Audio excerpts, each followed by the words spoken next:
and welcome back to Mixed Media Live. We're here for another hopefully awesome Tuesday night of some of our favorite topics. And this is a live stream podcast, which makes it very fun for everyone involved. We get to talk to each other, talk to you guys in the audience, and have a grand old time. You can be part of the show if you chat, which is a cool thing. That's a cool thing. So before further ado, before we continue on, explain the show, and start off with our opening segment, we should introduce ourselves. So my name is Irving Nestor. I'm a filmmaker and media entrepreneur. I own a company called Ariella based out of Mount Carmel, Pennsylvania. Hi, my name is Ben Costello. I'm a flute player and media composer. My name is Nathan Nestor. I'm a video game developer and 3D modeler. Sweet. And we are starting a little bit late today because I lost track of time entirely because it was so bright outside, so beautiful. I was looking out my window earlier and I was like, oh, it's such a nice day. And I thought it was like 7 p.m. when I was doing that. Then I sit back down my computer and I look at the time. It's 8 o'clock.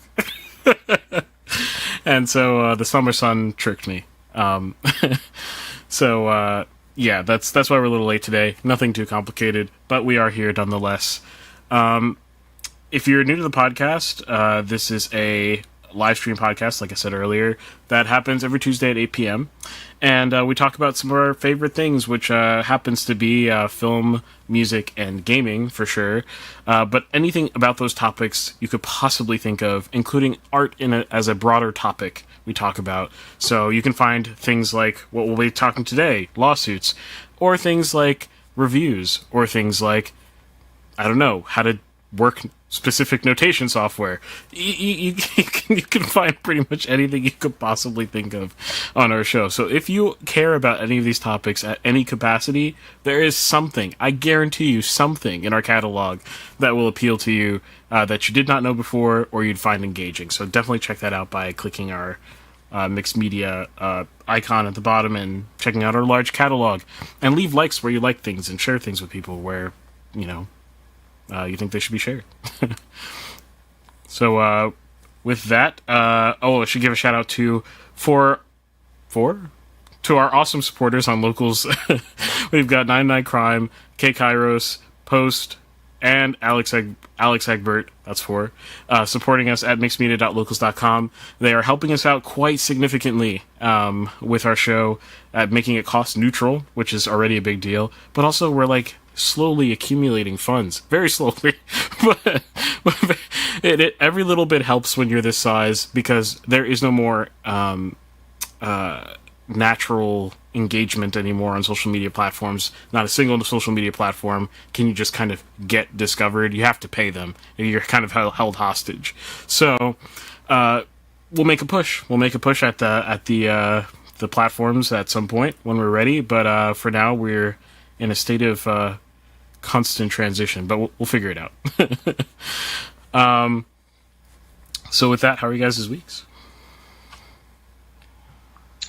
My week's been pretty good. Many things have happened. I bought a typewriter is one thing. So I don't know, maybe I'll post some writings or something. Maybe make the literature chat. The literature chat was used today, but maybe I'll make it more active or something. I don't know. I plan on using it to write at night because I haven't I don't know. I guess it started when I got my job, but my sleep schedule's all messed up and it's hard to get sleep and stuff, or at least hard to get good rest. So I'm now going to be trying to do some amount of writing at night to both calm my mind down from being a million miles per hour when I'm in bed, and also so I'm not staring at intense light on my computer right before I sleep. So yeah. That's a good reason. I didn't think about it from that perspective, but that makes a lot of sense actually. That's cool. Yeah. I haven't received it yet, so I haven't been able to write anything. But I'm excited. Although, so I got a fully mechanical one. I found out there are electrical. When I was doing research, there are electrical typewriters. I didn't know they existed. But I got a full mechanical one, and so it's refurbished. So because they don't make typewriters anymore, obviously. it's refurbished. I just hope I did a lot of research, and Everything breaks. It seems like it'd be like a big hassle to fix fix anything. So I'm hopefully, kind of surprised that nobody's making them. I mean, people are like, making new like record players. So yeah, but I think it's just that records are just so much more popular than typewriters. I don't think it's well, like give it another few years and be back in vogue, maybe. maybe, hopefully. I think it's really cool technology. I don't know, like I guess because I never lived. I was never like around the time when people were using typewriters. So to me, it's like just weird to think that like it's possible to like type things without electricity. I don't know. It's just it's a foreign concept to me. So it's just cool. It is pretty neat. You gotta take a picture of it and shoot it onto the Discord once you get it, for sure. Yeah, we'll do. You know what? This is kind of off topic, but I was looking at some random episode that we made. It was about the ideas to fix theaters episode. Was it that? I don't know, but in the intro of it, we mentioned a game that we should be making that I think we've forgotten about, which is we need to make a Lindy Hop a Lindy Hop fighting game. I think that's what it was. I think that was the concept. So I don't think I remember this being mentioned. Yeah.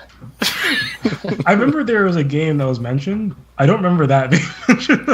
I do remember this. Although I also remember, like some kind of we've mentioned the neo noir game too. oh, true, But, yeah. But Yeah. yes, I think we did mention the like Lindy Hop like fighting game at one point. That sounds familiar. I do remember the Maybe we should neo-noir, gun for some game jam to get all of us off our butts and creating or something. I don't know. We got all for the game jam. The crunch is a little bit insane. Even on longer game jams, like say Metroidvania month, for example, it's a month long. You think, oh, I got time, but you never have enough time. Yeah. I have zero idea how long it takes to do even like a basic game, so I don't know. So I think so. I know like a lot, like one principle that people use, and not even just like for game jams, but like just generally speaking, is like think about how long I think it's going to take to make the game and multiply it by 2. so a long time. That's normally my philosophy with cooking. Ah, that makes a lot of sense to me. Yeah. So You're like, how hard can it be to make an omelet? And then, like, way too long later, you have your omelet. We got a few chats here. So we've got 99 Crime says, Ben, I have seen some craft stores make them, but they seem to be pretty low quality. Oh, typewriters, maybe. I think is what he's talking about. Kai says, neo-noir is probably still your best bet. You literally have the relevant disciplines and shot. That's what I'm saying. Like, we literally have everything we need to make a beautiful game, a mixed media. We should just call it, we need another M. Mixed media, I don't know. We need to have a third, M in there. Something that represents studio. I don't know what it would be. We need to create a shop, a little, shop here and involve our Discord members. Let's see. Kai says, yes, you're not wrong about Metroidvania month. Ben, the question is, how quickly can you write 5 original pieces that fit whatever your team is doing for the Metroidvania month? depends on the length and what they're asking me to do. Yeah. Ben can compose fast. I've witnessed that. Yeah. Or get ideas down fast, I should say. Yeah. Yeah. So Well, interesting. we'll see if this happens. We'll see. I'm like monstrously busy, but I'm like thirsting for like storytelling. You have no idea. Like I'm dying over here. I just want to tell a story in any capacity. Kai says fast composing is good. Okay. But yeah, no. For me, I am super busy. You can probably tell from the excessive amount of hair, which is always what happens to me, is I start looking more and more like a bear if my life is getting more and more hectic. So that's what's happening here. Mostly to do with this stupid property, which is driving me nuts. I don't know what's happening. I don't know if it's like Empire and Decline Syndrome or what. But like, no one knows how to do their job. Like, like it's just insane. It's hard to get someone to do something on time. It's like, oh, I'll get it to you next week, and then like 3 weeks later, it's like, oh, well, how do I punish you for this? No, there's no way, because the bureaucracy protects that person from being punished. So it's like driving me mad. It's driving me mad. So it's nothing on our end. We're so committed to this freaking building, or else we'd be out, out by now. But more please, because we need to get this done by the end of the month, for sure, to avoid another month. Like, if we don't get it done by the end of May, then we'll have to wait until the end of June for a variety of reasons. And I can't do that. So I will lose my mind. So please pray for me and this stupid building. Yeah, and I've learned a lot about the FHA process and stuff like this, and I'll probably end up making a YouTube video on my channel about it afterwards, because I think people need to understand how crazy it can get. Kai says, so you grow your hair when you're stressed. Yeah, it's actually... Yeah. It doesn't fall out. It just becomes like, it's literally, I literally cannot find the time to cut it off. That's the actual thing that's happening. Last week was kind of emblematic of that, because Nathan had his graduation, which he didn't mention actually in his you forgot. Well, that might tell you something about the ceremony, I guess. I actually forgot to mention it. Yeah, he graduated. Very long. Yeah, it was so stupid long. But he graduated 6 months ago, roughly, actually. But he had a ceremony last week, and so I went to Jersey, like took a day trip basically, and then came back. 3-hour drive both ways. And I went to like prenatal appointments, and then had to like squash stuff with this stupid house that takes up all my time. And then catching up on work, crazy, and it's all boring. Like, it's not like I can sit here and be like, guys, guess what? I just had this awesome shoot or something, but it is what it is. How about some news? I had something, and then I accidentally, I was trying to plug in my laptop charger, and I accidentally hit the power surge switch. I turned off my computer, so I don't know what I was trying to find, but I'll find it, I guess, while you guys are talking. Gotcha. Yeah. No, I don't have any news. I think you skipped over me on the how's your sorry. Week. But, go ahead. No, nothing terribly interesting. I've had a number of, cool playing opportunities in the last few weeks for flute and piccolo, and they get to play a little bit of tin whistle too. If you on our Discord, maybe, I don't know, did I put that in the locals only channel? I don't know, but I got to play at my church's new buildings, new church's dedication mass. Included a tin whistle solo that was quite it was an interesting experience. I had to invent some fingerings for my instrument to make it more in tune.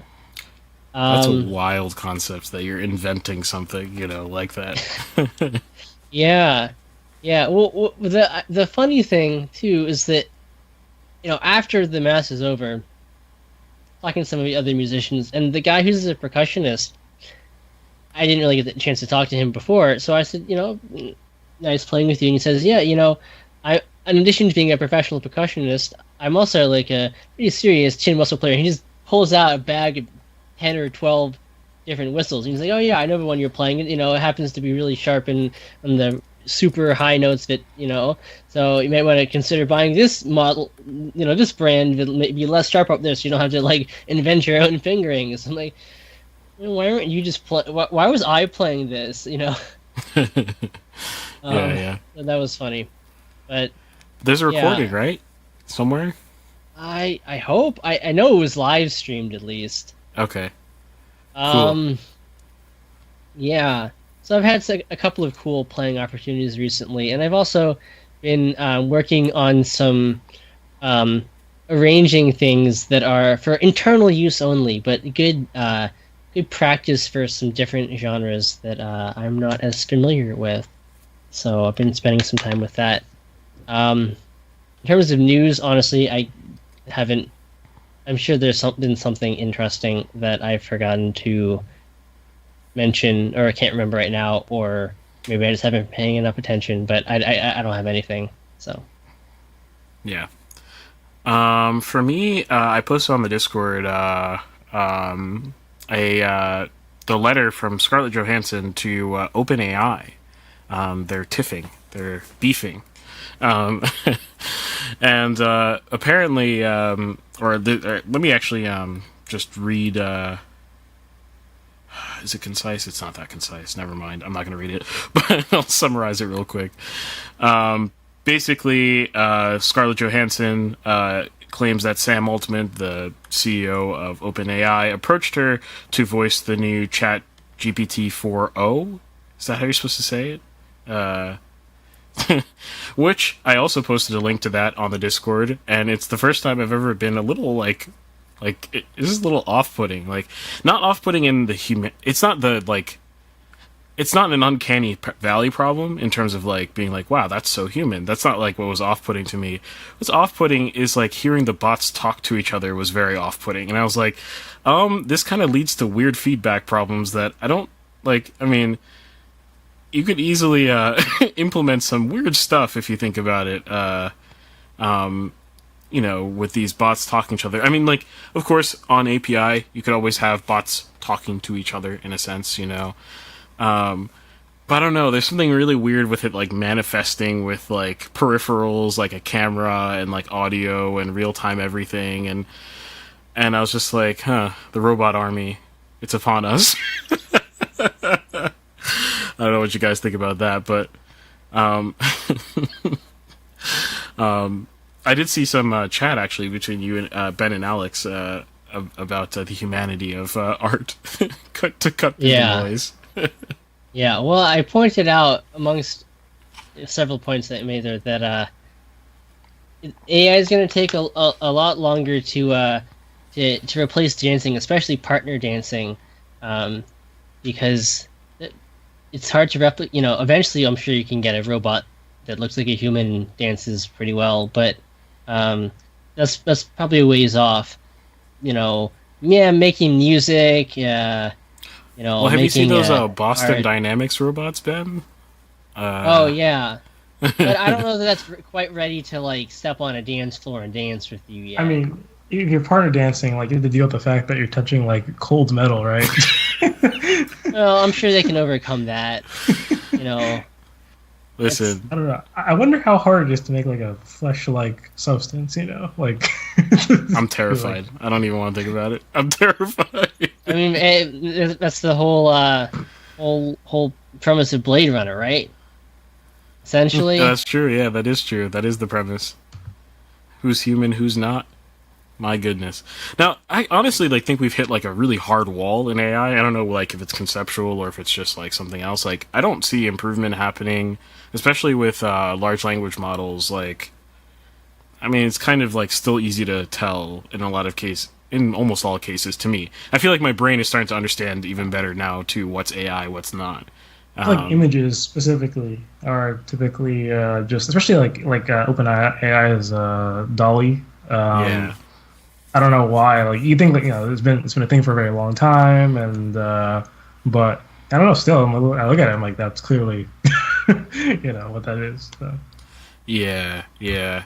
So I think younger generations than us too are going to have an easier time telling the difference as well, because they're kind of there's an existential problem actually with like knowing what's real and not real, right? So with the pressure, even just social pressures, right, of like someone faking an image of you or like faking something that you wrote or whatever, people are going to be able to even vocalize the differences too a lot easier than probably we are right now, and hopefully we grow into that as well. But yeah, it's just interesting that there's a wall that's being hit. Either way, the ChatGPT 4.0 is not really. I don't think it's the the accuracy of the speech or the like realness of the speech that is impressive. It's just like integrating. It's just the broad integration that I think is extremely impressive, right? It's the camera, the voice, the the speed, right? It's like highly interactive, right? But in any case, with Scarlett Johansson, apparently that's her voice, which, I mean, I don't listen to her speak all the time, so I didn't dawn on me at all. But she claims that Sam Altman contacted her to voice the new 4.0 bot, and she declined it, even though she was offered probably tons of money. I'm sure it was a ridiculous quantity of money. And he didn't like that answer, according to her. This is all according to her. I don't know what's real and not real. Ironically, to the conversation. But she claims that he then stole her voice, trained on her voice data anyway, and that this was trampling her rights. She said she declined for personal reasons. I can totally imagine those personal reasons, by the way.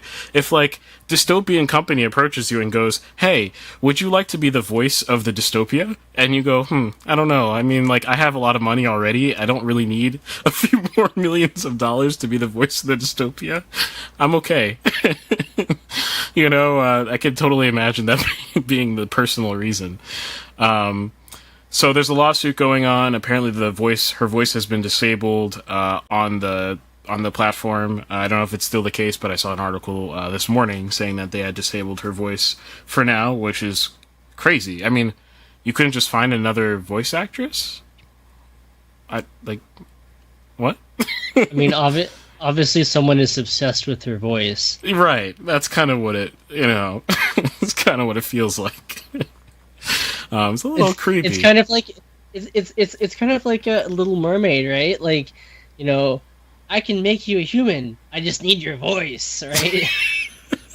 I mean, literally, right? And Ursula has Ariel sing, and like her voice literally gets captured in a jar, right? Yeah. Like, yeah, this stuff is getting really creepy. I don't like it. We were recreating Little Mermaid. Well, if you think about it too, like the way these models, both the visual and language models, have been trained by ripping information from across the net, irregardless of, it seems at least, irregardless of,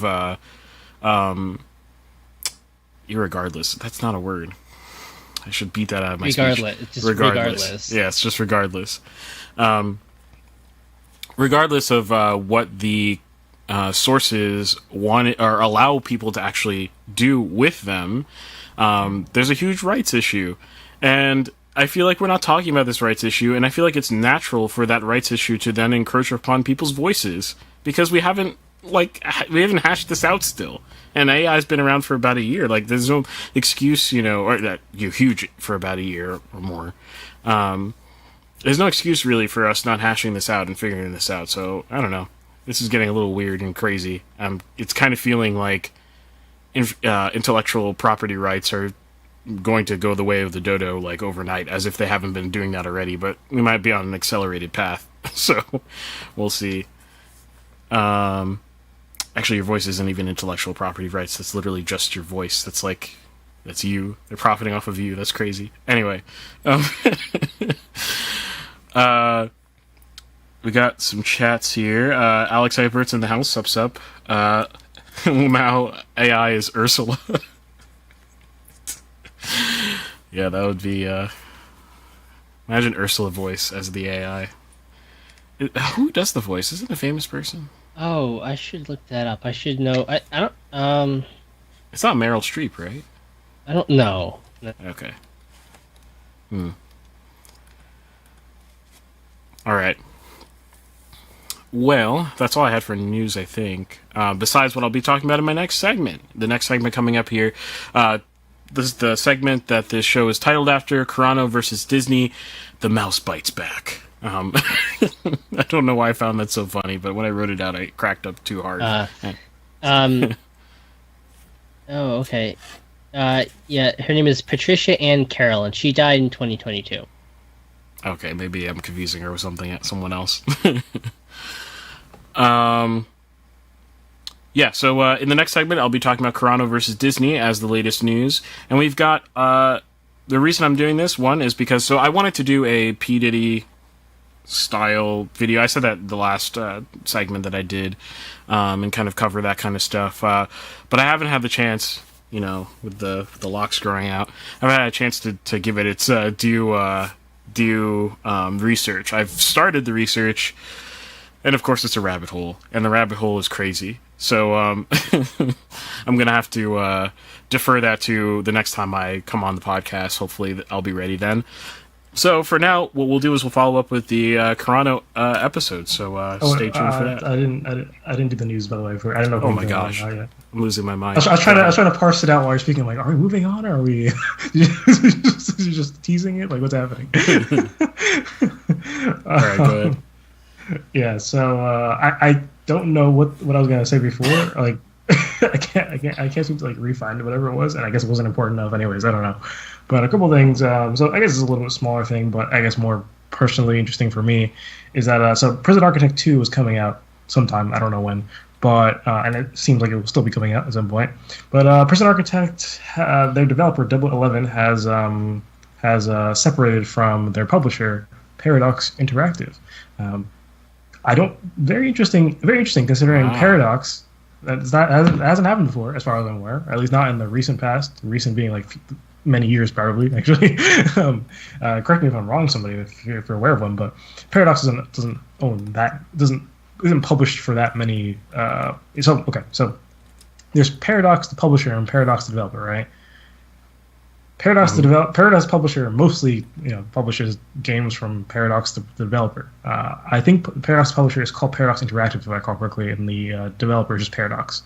More could be flipping that. I could be wrong, but let's assume this is true, just for simplicity. I haven't. There's only a few other titles that Paradox Interactive publishes that are not made by Paradox, so it's kind of a big deal if one of their studios decides that they want to. Or, I shouldn't say their studios, but one of their partners decides to up and leave. They say that, a quote, could not find a commercial agreement that worked for both parties. So, it's not like we have very specifics to it, but I guess we have the nature of the issue. That'll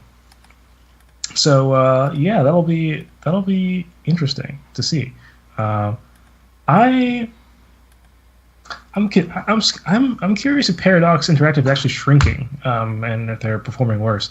These are things that may be public because of like quarterly reports. I just never look these things up, but I feel like whenever I get into like the financials of like a company, I'm like, I wish I knew. I never look these things up. But yeah, Paradox Interactive has the Hearts of Iron 4 hype is long gone, right? I think that was like their like biggest like. In my memory, at least from my experience of hype, I guess that was their biggest moment. And then there was what's that game? It's not Crusader Kings. It's another one of their grand strategy games. I can't remember what it's called, but it came out not that long ago. I want to say maybe a year or two ago, I think. And that was very well hyped. And then I never heard about it again subsequently. So I don't know. Maybe they're shrinking. Maybe not. Maybe it's just my perception. Other than that, I thought this headline was kind of funny. Amazon Games opening its first European studio, helmed by Ubisoft veteran. I thought it was kind of funny because I feel like no one wants that. Amazon Games itself, I was like, okay, like that's unfortunate. And then helmed by Ubisoft veteran. That makes it better. And then finally, also in Ubisoft adjacent, their game X Defiant, which seems to never come out, has released its minimum requirements, and they are. So the article I was reading was saying that they're really low, and so like the minimum requirement, like minimum says CPU is a AMD Ryzen 3 3100, and the GPU is a AMD RX 5500 XT 4GB version. It's kind of funny to me thinking like, dang, like. That's really low, and I have an RX 590. Maybe I have to step up my game at some point. Yeah, that's all I have. Nothing too important. Just a couple of personally interesting things. Couple chats still. Did we read this one already? Plot twist: Disney stole her voice. Okay. Oh no, we didn't. Oh no, we didn't. We were okay. Yeah. Alex says, "What is good about Prison Architect?" Kai says, "The Prison Architect folks really hated City Skylines too." I didn't know there was any crossover. I mean, that's understandable. Horrible. I don't know. I actually really like the first Prison Architect, and I'm kind of excited to see the second one. I'm kind of like, it's not the original developers, so I don't know what they're gonna do. You know, I don't know if they have the same magic touch. Apparently, it'll be 3-dimensional, so like there'll be like floors, which sounds incredibly hard to represent. Like all top-down colony management games suffer from this very issue. They just don't have levels. They don't have like vertical levels to them. I can't think of one. I'm sure there's some I'm missing, but I can't think of one. At least not one where like when you enter, like say a staircase, you like kind of like. Actually, no. I still think I can't think of one. I can think of top-down games that do have verticality, but I can't think of a colony management game that does that. Kai said, "Oh, sorry, that Prison Architect City Skylines thing was a joke." Oh. It was a good joke. Oh, wait, I don't get it. Oh, they have the same. They have the same publisher. They're just. I forgot. Everyone's raging. Yeah. Yeah. Right. Oh, yeah, okay. I understand that. Okay. Okay. Alex said Stellaris. That's older. No, not Stellaris. No, I do remember Stellaris when that came out too. Actually, yeah, that's a lot older than what I'm thinking. But yeah, I feel like, is it called Victoria or something like that? Is that even a game? No idea. Paradox. It is a game. Victoria 3? Is that new? 2022, exactly. That's what I'm talking about. Okay. So it's 76% off currently. All right. Wow. Yeah, I don't know what's going on there. But yeah, that is. What's going on is there's currently a Paradox Interactive publisher sale. So literally on the front page of Steam. So there you go. Sweet. All right. Well, without further ado, we'll go into the main headlining topic of the day, which will be Carano versus Disney entering the first blows between the two parties. We'll be reviewing the motions to dismiss there and talking about their relative merits. If you haven't seen, actually, I'll save that for the beginning of the next segment here. So here we go. Mixed Media Movies. And welcome back to Mixed Media. If you've been watching live, thank you very much. This is a multi-segment show. We did our little news powwow thingy chat at the beginning of this episode. Now we've got our sort of headlining topic, which is Carano versus Disney. And after this, we'll play a little game of arguing with Reddit, and you got to stick by to see what the heck that is. It's a lot of fun. But for now, we'll be covering this topic, which we've covered on this show before. We've covered the original current complaint by Gina Carano, and if you're not familiar, actually, before I explain it, let's reintroduce ourselves for those who are just tuning in. So, my name is Irving Nestor. I'm a filmmaker and media entrepreneur based out of Mount Carmel, Pennsylvania. I own a company called Ariella. Hi, my name is Ben Costello. I'm a flute player and media composer. I'm Nathan Nestor, a 3D modeler and a video game developer. Sweet, and they will be joining me on the ride here as we explore this topic. Last time we talked about this topic, we had the initial complaint from Gina Carano, which initially, like I said on the show, that show, I was initially skeptical when I had read it, when I heard the lawsuit was coming out, because it was like, oh, a lawsuit came out before, and why did it take so long to figure out, like, whatever. And then we went through it, and it was actually rather straightforward, and fairly obvious that California law, specifically labor laws, seem to have been violated. Now, everything has always seemed to have been until the other side, makes their argument, and then we assess, we look back and forth and see the relative merits of things. And as was the case last episode, the major point I want to get across that episode was you can read primary sources, right? Like, I care a lot about media and information as well, not just about film, right? I like, seeing people up their information understanding of information, and primary sources are always 1000% king. And lawsuit documents are some of the best primary sources you could ever find. They're taken under oath. There's a lot of parameters guarding the whole process. Of course, there can still be corruption and yada yada, and that does happen rather frequently, but it's a lot more of a sanitized environment than the rest of the information space. It's predictable. We understand what's going on, the rules involved, so on and so forth. So, today, what we'll do is we'll go through what's called the motions to dismiss. What that is one of the parties, in this case Disney, is saying that, Judge, don't even take this to trial, right? Like, we're not going to trial here.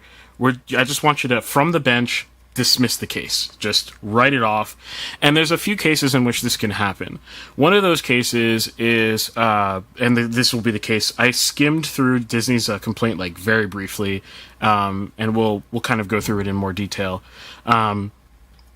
But their main thrust of their argument is going to be that the motion to dismiss specifically should be granted because even if we assume everything that my opponent, Disney's opponent, says is true, they still wouldn't win, right? So this is basically saying that the complaint does not allege enough to even arise to violating the civil laws, right? So we'll get through how that happens in the relative merits of what they're saying in this motion to dismiss, and then on the back end we get Gina Carano and her lawyers responding to the motion to dismiss, saying, "Judge, that's bunk. There is no, this motion to dismiss is whack. Do not grant a motion to dismiss." This is par for the course. Every single case, like you are literally, you are bordering on malpractice if you don't file a motion to dismiss. In fact, there are cases, I'm pretty sure, where if there have been lawyers who just didn't file a motion to dismiss on either side of anything, right?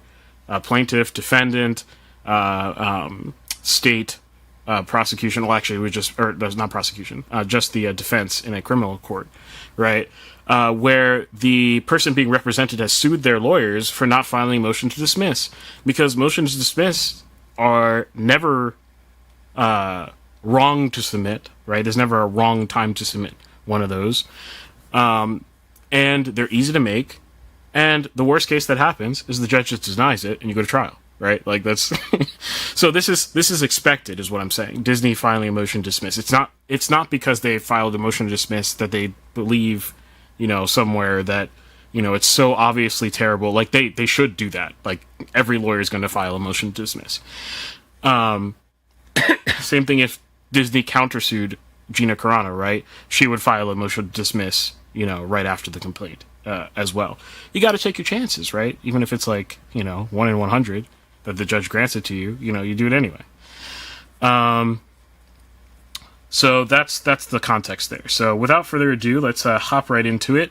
And there was something I said in the last episode on this topic where I had said that the response from Disney will be telling as to the merits of what's going on in this case, right? Like, if they don't really have much to say about the core arguments here and they just kind of throw their hands in the air and try to make a bunch of noise, that kind of tells you that there's not that much legal grounds to counter the arguments. And we'll see here what strategy the lawyers are going to take. It's always fascinating. And this is not going to take nearly as long, I don't think, as last time. So hopefully this will be a shorter segment. But hopefully it'll be also very interesting. So let me pull this up here so everyone can see. There we are. A little off-center, but whatever. We'll deal. Okay. So, here we go. This is the complaint here. And I'm going to skip forward to where this really starts, which is over here. Introduction. So this is where the fancy Disney lawyer, is going to lay out their case. Now, if you hadn't listened to the last episode, jumping in here, I want you to note how easy it is to read the lawsuit. Lawyers on purpose write clearly, right? Like that's good for their for their thing, unless they're losing, and then maybe they'll just throw a bunch of big words and hope that no one notices. I don't know, but most of the time they write not in super compound sentences. They cite their sources. It's pretty easy to read. Okay, so introduction. The First Amendment of the United States Constitution. Okay, we already know where this is going, right? Generally forbids the government from dictating to artistic creators how they may develop and express their own artistic messages. This principle applies fully to enterprises that employ others to perform artistic messages through song, dance, or acting. For such artistic expressions, the performer is the performance, no less than the words written on the script or lyric sheet. For this reason, just as the newspaper is entitled to broad deference in choosing which writers to employ to express its editorial positions, a creative production enterprise is entitled to broad deference in deciding which performers to employ to express its artistic messages. So the first thing out the gate that they're saying is First Amendment violation, which is interesting because this is not an attack, right, on the whether or not they violate the California law, right? They're saying the California law itself is unconstitutional. Right, so they're attacking the law itself, because the law itself is very clear. It says you cannot fire someone for their even out of work speech, or you can't fire them for their political speech whatsoever. And it was highly demonstrated that that was the case because of Disney's own statements. Right, so.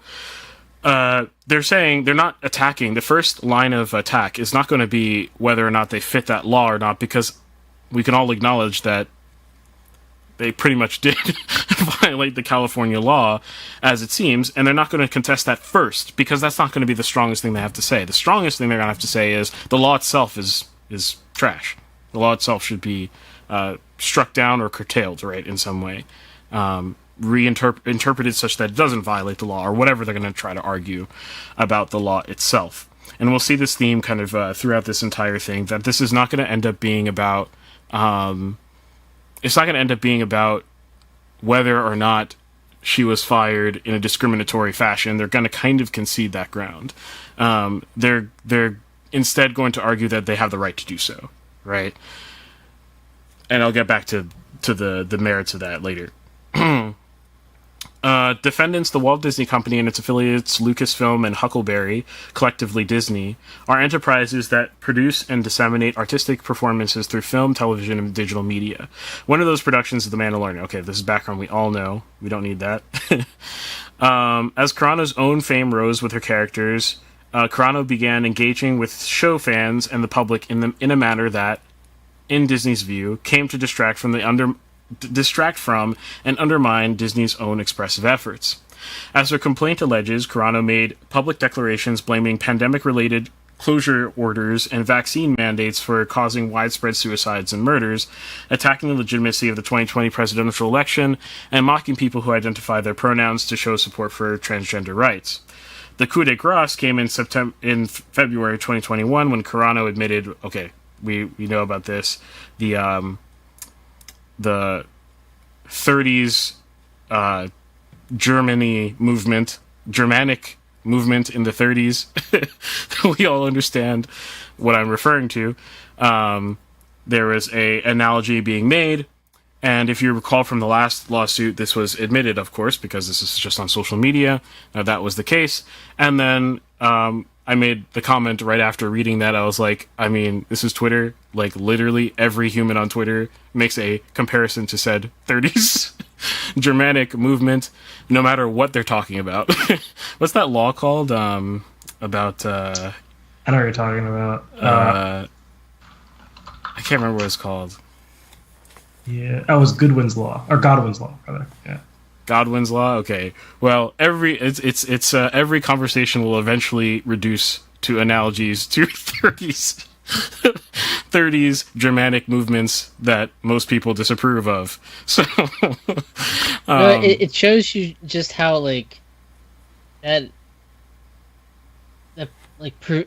prevailed in our collective cultural consciousness, even 90 years later.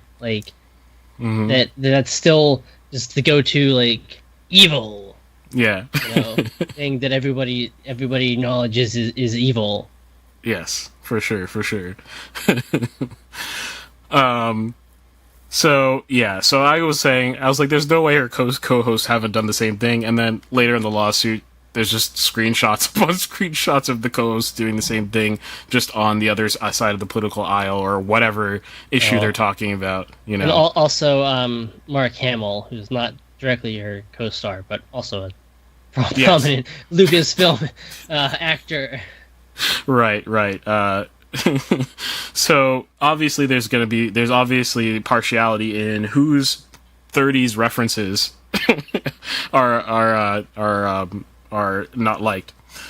In any case, so we're kind of rehashing that topic, and they're just repeating the base facts from their perspective, which are roughly the same. So, it is what it is. So they are, let's see, they're talking more about the facts involved here. So more than 2 years later, Carano filed suit alleging... So, first of all, obviously, always read these documents, understanding who's talking, right? This is a lawyer trying to spin as hard as possible for one person. That's their job. That's good. If they're not doing that, they're doing a horrible job. Spin everything. Spin every single inch, is what a lawyer does. That's ethically, of course, there's an ethical boundary, right? But, if a fact can be portrayed in a better light for your client, you do that. So even just this little opening phrase here, more than 2 years later, it's it has no relevance to anything, the timing of which, clearly there's not a statute of limitations claim, because they don't say anything throughout this entire lawsuit about that. But even little tiny phrases like that, good lawyers will insert them to get at the reasonableness. Even though it has no legal bearing on reasonableness, it's just a little, at the reasonableness of she waited 2 years to bring this suit, just degrading her, and if you don't think judges are affected by such things, you're crazy, because it's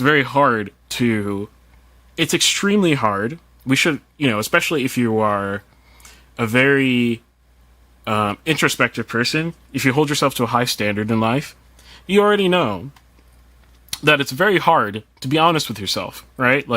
Even when you think your particular disposition makes you such that that's easier for you, you're still likely underestimating it, and you're still likely overestimating your ability to be unbiased. And that's why the system has checks and balances. Some of which are very suspect in a conversation for another day. But in any case, what I'm trying to say is good lawyers will always put these things in because they do make a difference, as crazy as that sounds. A bad lawyer doesn't do this. Okay. Let's see. More than 2 years later, Carano filed suit alleging that by disassociating its artistic performances from Carano and the high-profile controversy she provoked, Disney violated California labor laws prohibiting employers from taking adverse employment actions on the basis of an employee's political activity. That is the law. Carano's claims are all barred by the First Amendment. See, again, they're not saying they're barred by the law, it doesn't actually fit the law. They're saying the First Amendment prevents this from happening, because the constitutional law is above all laws of the land, including state laws, right? So they're saying the state law is whack.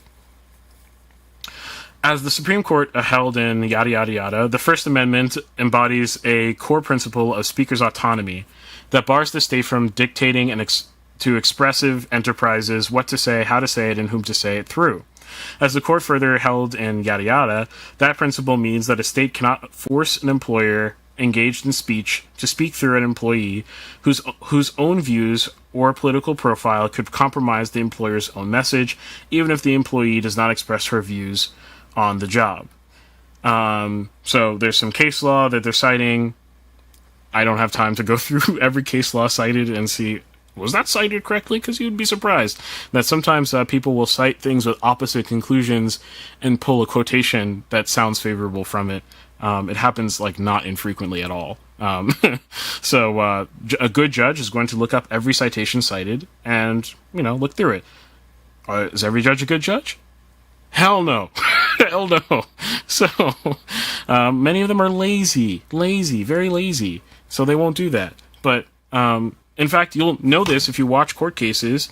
You'll see the filing beforehand. You'll watch the court case, and the judge will go, "I don't understand why you're making this argument."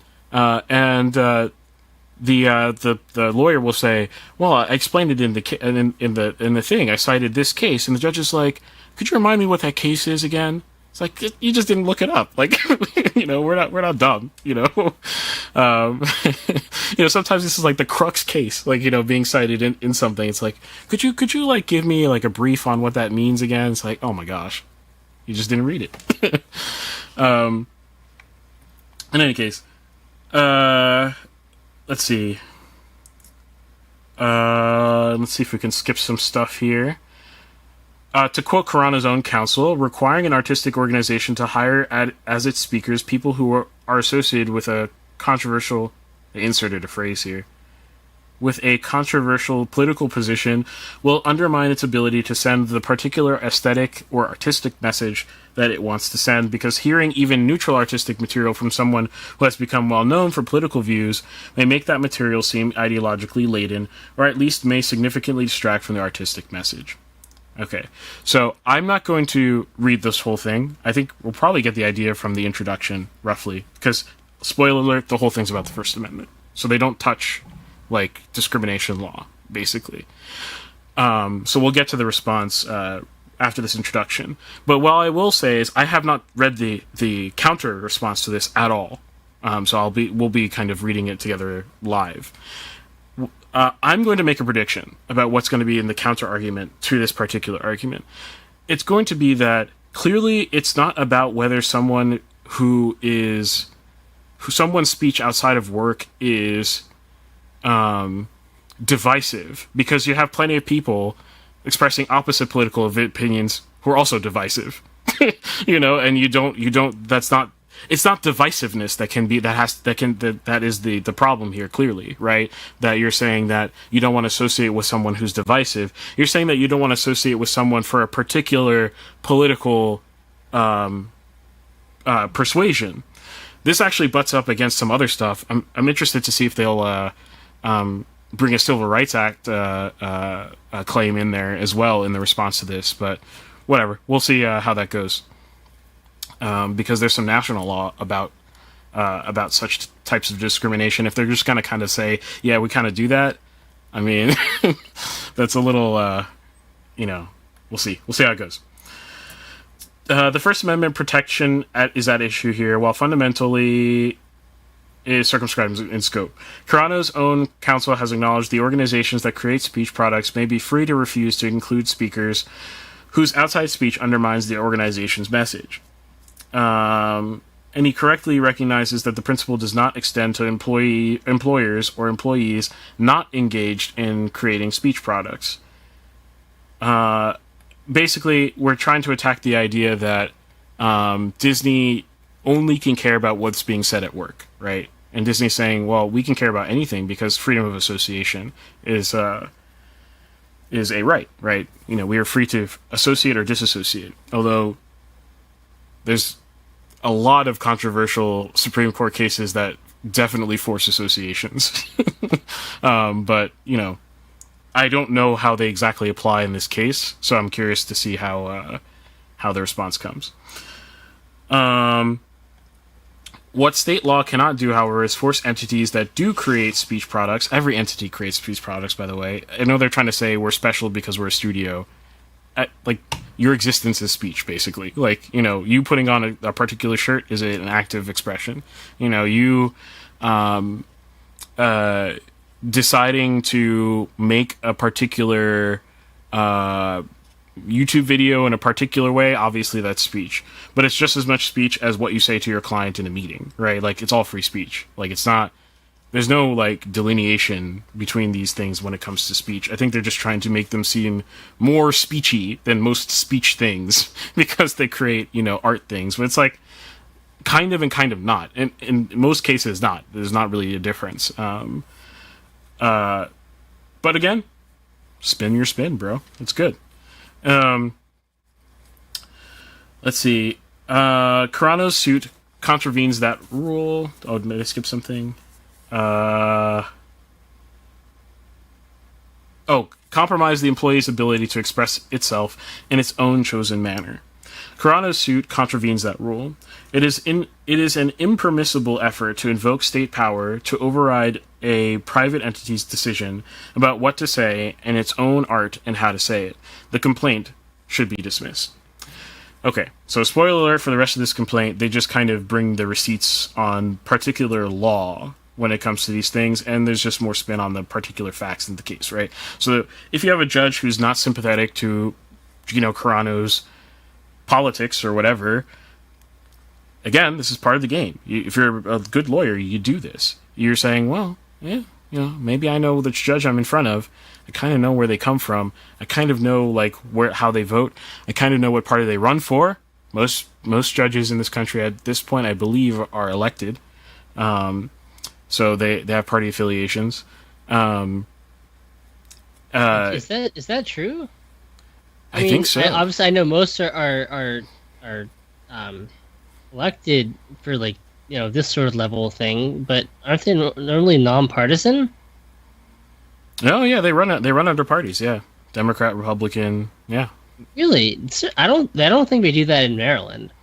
Yeah, it's a very state by state thing. Yeah, they might not do that in Maryland. Maryland, I'm pretty sure we just had our primary be yesterday. I'm pretty sure that all of those positions are nonpartisan. I mean, you might be able to tell for other reasons what some of those parties they're not associated with the party when they run. Right. Yeah. No. Here in Pennsylvania, actually, they are partisan. So, when I see that on the ballot, there's a little R or a little D or whatever. A lot of times they're third parties for judges who are trying to look like they're outside the system, right? They might run as independent, or they might run as like some weird other thing, like Patriots Party of America or something, or Libertarian Party. I don't know. But so yeah, no, there's a lot of judges who run partisanly.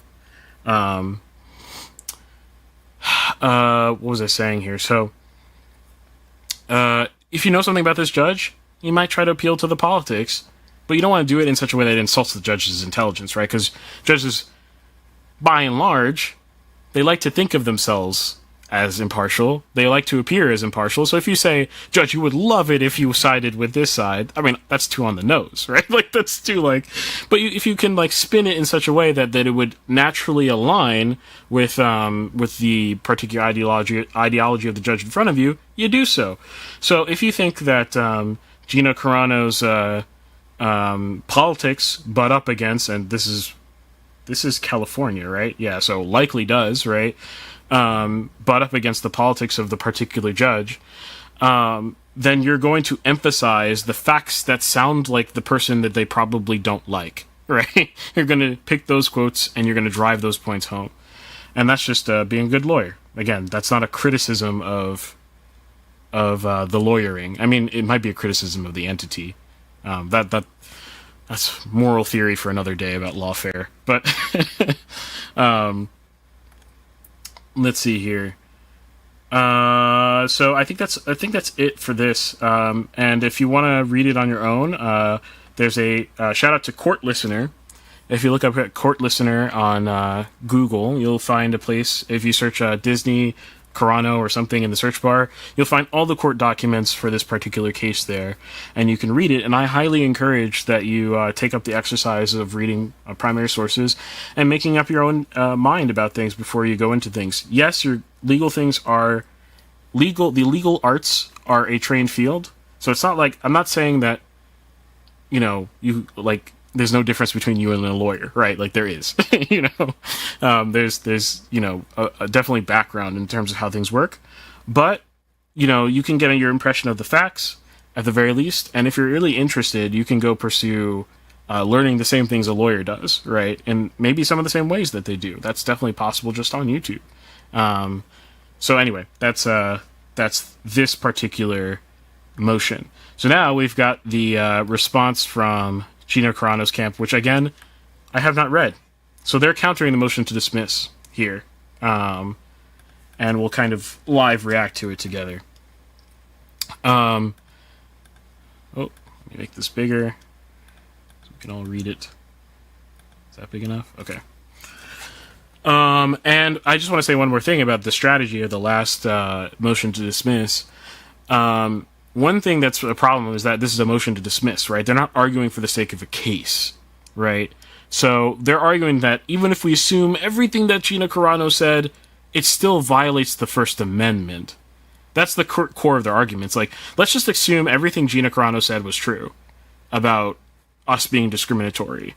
We're allowed to be discriminatory according to the First Amendment. That's basically the crux of their argument. That's not good enough for a motion to dismiss because the law itself, the California law itself, has not been struck down yet. So this particular judge is going to be bound to the precedent of this law, which is that there is none, right?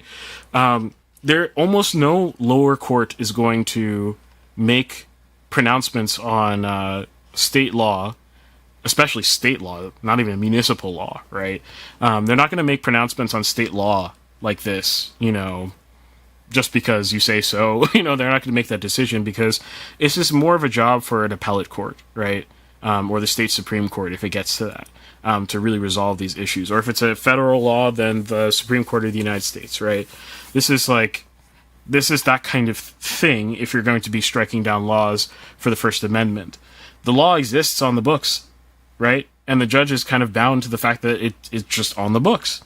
So for a motion to dismiss, this is not. They already know that's probably not going to cut it, right? Saying First Amendment doesn't allow this to happen.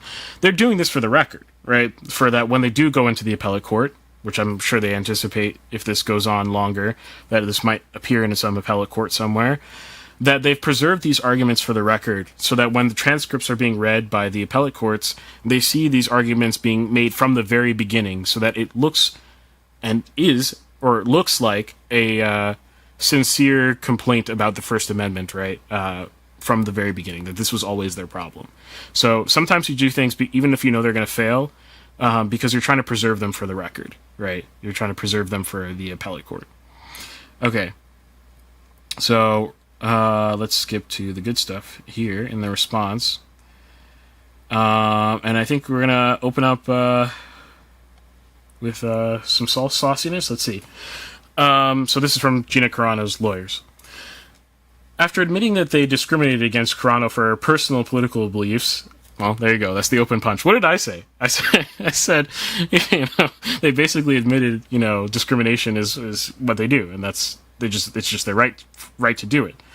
After admitting that they discriminated against Gina Carano for her personal political beliefs and subjected her to disparate treatment from her similarly situated male co-stars, they inserted, so again, let's think with the mind of these lawyers, whose job is to spin hard for Carano. The word male here, right, they had an aspect of their last lawsuit that I found to be, their complaint that I found to be on the weaker side, in my uneducated opinion, about a male-female discriminatory aspect of firing her when male co-stars have said similar stuff, right? I didn't see in Disney's motion to dismiss them really addressing the male-female thing, at length, at least. But they put male in here so that the judge doesn't drop this issue, that sticks in the judge's mind that, wait, there's a male-female discriminatory aspect to this case. So again, the spin. Her similarly situated male co-stars, the Walt Disney Company, Lucasfilm Ltd., and Huckleberry Industries, collectively defendants, assert that the First Amendment to the United States Constitution gives them absolute immunity. Defendants are incorrect, so let's hear it. Let's hear why. Neither the First Amendment itself, nor the few cases applying the First Amendment in the context of casting. I mean, do you need a case in the context of casting specifically, or do you just need a case where, the principles are the same? So again, another spin. We see it on both sides. In the context of casting, give employers the right to control or punish the personal speech of employees. So they're really hammering down on personal. They've highlighted it or italicized it twice. So they really want you to know that that's the important part of this whole thing. None of Carano's comments referenced defendants, Star Wars, or The Mandalorian, or had anything to do with defendants. Carano's claims do not seek to impose any message on defendants or to change defendants' speech in any fashion. Rather, Carano seeks relief for defendants' violation of laws of general applicability that do not, as applied here, inhibit or affect defendants' speech. Defendants' motion to dismiss should be denied. Okay. Now, if I were them, I would go down the route of saying that there's nothing about Carano's speech, even if we assume that the First Amendment would allow them to do this, they're still not being honest about the reason, right, for releasing her, because nothing about her speech implied that Disney felt the same way, right? So, like, there's no, like, if you're saying there's an association problem, right, one way you might argue against the association problem is by saying, basically that the association is neutral, that no one in the public would assume that Gina Carano's beliefs are Disney's beliefs, which, I mean, realistically, that's probably true. So, that's not a general problem. Even if we assume that she's the worst human ever, her being on The Mandalorian had nothing to do with that. She didn't say anything like that in the show itself. And so the associative problem can't be just that her speech has become Disney's speech. It has to be something else, right? And that something else is purely politically discriminatory. That might be the way I might go about arguing against it if I had to argue against Disney. And that might bring a Civil Rights Act problem into it. I'm not entirely sure. As shown below, there are no facts in the complaint to suggest that Carano's claims implicate, let alone clearly establish, the First Amendment interests defendants assert. And defendants do not challenge the sufficiency of the allegations in the complaint to support the asserted violations of California law, right? So you didn't address California law, guys. So if California law is real, you basically admitted that you lost, right? That's that's the basic subtext there. Rather, they only assert that they have an absolute First Amendment immunity to terminate any actor for any reason they see fit. The law does not support their claim. Okay, well, let's see. In deciding a motion to dismiss, a court must accept as true allegations of the complaint and must construe those allegations in the light most favorable to the non-moving party, which is what I explained at the beginning. When it comes to asserting an affirmative defense as grounds for dismissal under Rule 12b-6, as defendants do here, the Ninth Circuit has made it clear that Rule 8 does not require plaintiffs to plead around affirmative defenses. Basically, they don't have to put up a defense. They just have to show they don't have to make their case here, right? They just have to show that the motion to dismiss has not been the requirements for early dismissal have not been met. And if they're smart, they're not going to make their full case here, because why would they give up their hand, right? They just want to do just enough to get rid of the motion to dismiss, which is typically easy if the case is not frivolous, right? Let's see. Accordingly, an affirmative defense is grounds for dismissal at the pleading stage only if the plaintiff pleads itself out of court, that is, admits all the ingredients of an impenetrable defense. Okay? Common sense. As explained in more detail below, that is obviously not true of the allegations here. Let's see what we got. Defendants misstate the relevant allegations in the complaint. So this is going to be a fact dispute on the facts, I suppose. But first, it is necessary to address defendants' attempt to mischaracterize those allegations. Defendants admit they terminated Carano for her personal speech, and they cite the motion to dismiss, confirming that her pleaded claims are valid. But the motion then reaches outside the complaint while simultaneously misrepresenting Carano's comments. All right, that's obviously going to be opinion for the time being until a jury is involved. For example, defendants represent that Carano's personal views conflict with Disney's values, while those of the other Disney employees referenced in the complaint apparently do not. Defendants then claim that Carano's comments would distract from defendant's ability to convey its own chosen message. But there are no such allegations in the complaint to support. This is what I said. I said you would distance, like, you know, the association.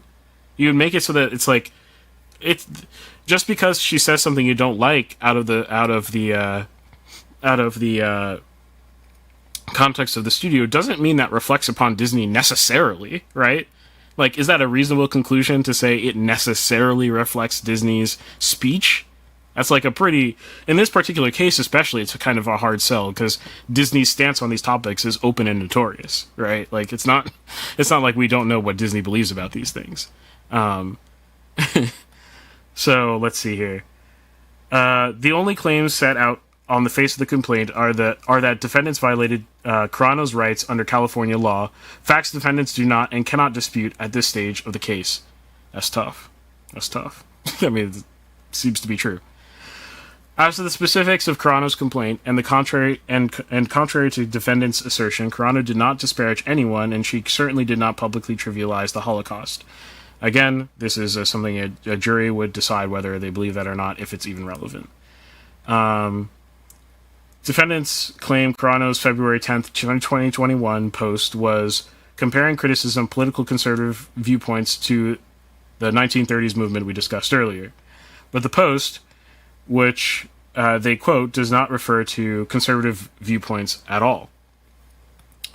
That's an interesting claim.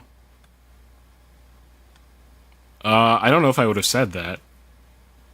I don't know if I would have said something one way or the other, because if you don't make it a political point of view, especially like partisan politics is the most obvious way to show that someone's in a different camp from someone else, and that like it's about politics itself, right? So if you're looking at like federal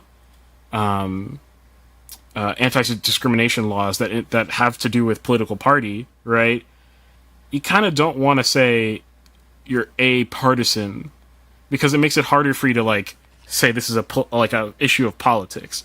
I don't know. That's my impression at least. But maybe they're not going that way at all. You know, maybe they don't plan to go that way at all. They're sticking to California law.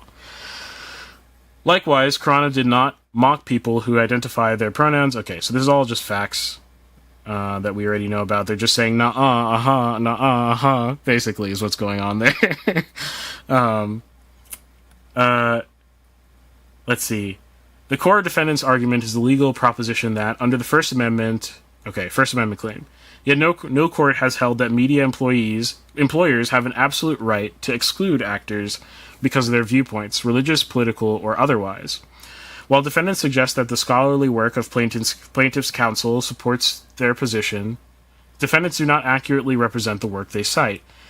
Indeed, so they're saying that their references aren't, you know, they don't actually support. Like I said before, just because there are references in there doesn't mean those references actually support. You got to go dig into those references. Indeed, in this scholarly article, Professor Volokh noted that while some assert the arguments defendants make here, the courts have not adopted those arguments.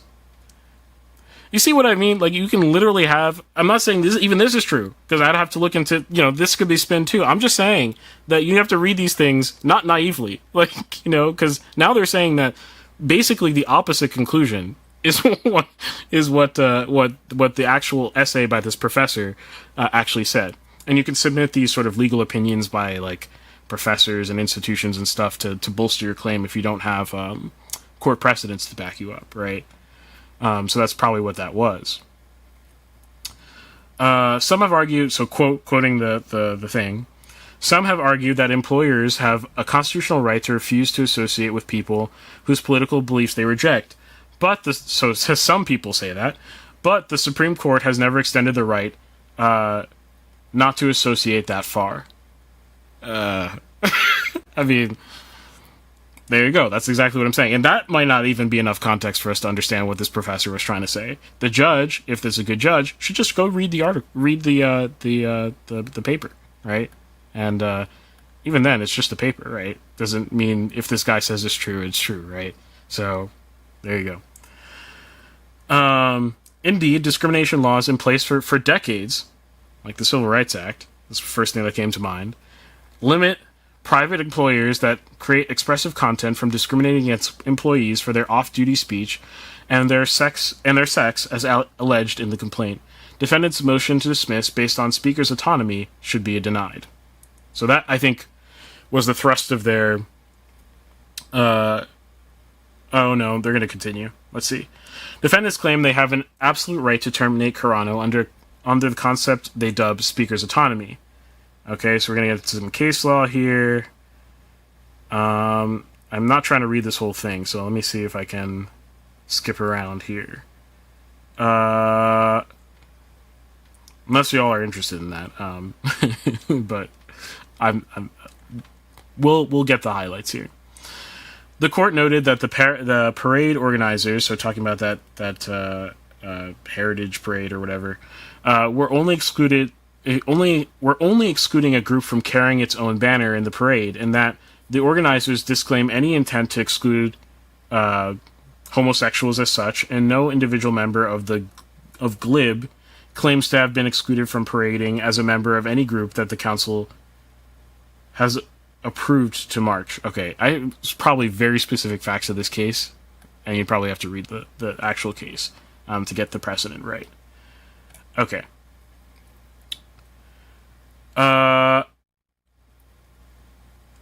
So they're saying that the parades, I think the thrust of this argument, without going into the case law, is probably such that in that parade example, those people were actually altering the message of the parade, if that makes sense. Like, they were actually, like, adding speech to the event, right? And they're saying that Gina did not do that in this case. It's completely out of work statements. So then they say here, Carano did not make any effort to alter the message of the Mandalorian, and defendants do not explain how Carano's personal, off-the-job, social media comments affected defendant's speech. They simply assert that it does. So they're saying the precedent is not actually a one-to-one analogy to this particular situation. Maybe that's true, maybe it's not. Yet the Supreme Court has made it clear that an expressive association cannot erect a shield against anti-discrimination laws simply by asserting that mere acceptance of a member from a particular group would impair its message. If defendants have... Oh, that's actually a pretty strong statement. I just processed that. Again, context is important, but basically that's saying that literally just having someone in a group is not adopting, right, all of those persons' beliefs automatically, and associations automatically. If defendants have evidence for their assertions, they may offer it later in the case, but they cannot sidestep the complaint simply by asserting what they cannot prove at the pleading stage. Okay, if we're going to stop talking about the First Amendment, then I'm going to stop reading, because that to me is the most interesting part of the whole thing. There's more First Amendment stuff in here. But I'll read this more in depth later. Maybe I'll add some thoughts onto our Discord, because I don't want to bore you guys to death. I just want to display the fascinating aspects of law, which is this stuff. I love this stuff, like, a lot. So, what we have here is they kind of took, some of the strategies that I said they probably should take after reading the first section, which was distance themselves from speaking on behalf of Disney in any way, shape, or form, and saying, look, you didn't even challenge that California law, that you violated California law. In fact, you kind of just admitted it. So, if you're going to just admit that you violated California law, we can hash this First Amendment thing out later. Because it's not obvious that the First Amendment applies here. And insofar as it's not obvious, we're going to court. Right? And this is for the judge to adjudicate as we go on. And since this is a lower court, very unlikely the judge is going to adjudicate. The judge is probably going to say something like... Excuse me. The judge is probably going to say something like... what do they say? The common phrase of judges. I'm going to hold it in advisement. That's what it is. Basically, I'm not going to rule on this decision right now. I'm going to put it in my pocket. And they're just never going to rule on it. Like, for the entire case.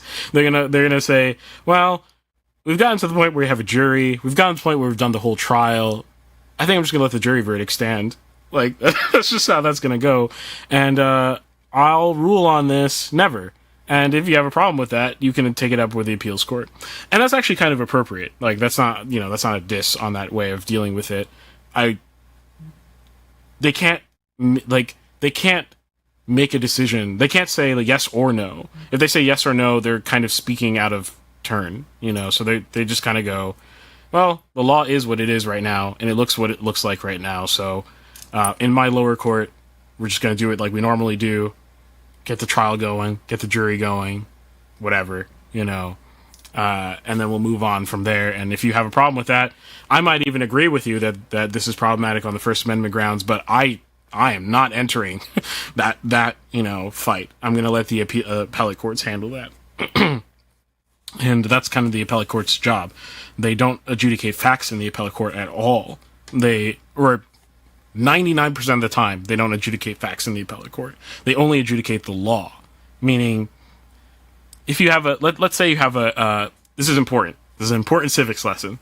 Let's say you have a murder case, and all the facts in the case clearly prove to the person being innocent, but for some reason we know the jury was poisoned, right? Or like any reasonable person looking at the case would say the jury was poisoned, for one way, shape, or form. A mobster was on the jury, right?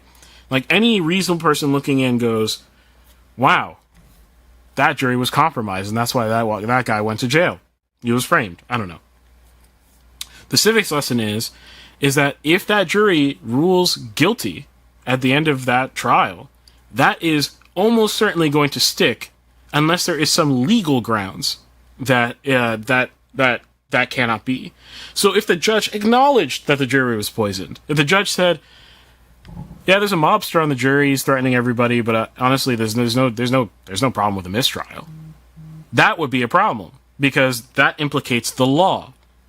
There are rules for mistrials, like you should do a mistrial in certain cases, so you might be able to get that overturned. If the judge knows but never says anything, doesn't speak on it, let's say the defense makes a motion for a mistrial because of the makeup of the jury, says, look, there are witnesses being threatened, there are whatever being threatened, and the judge goes, well, I don't see any evidence of that. In fact, I'll do one for you. I'll independently investigate that, and then goes back into the back office and like literally eats a donut, and then comes back out and then says, I've done my internal investigation, and I don't see that there's any mafia member on this jury.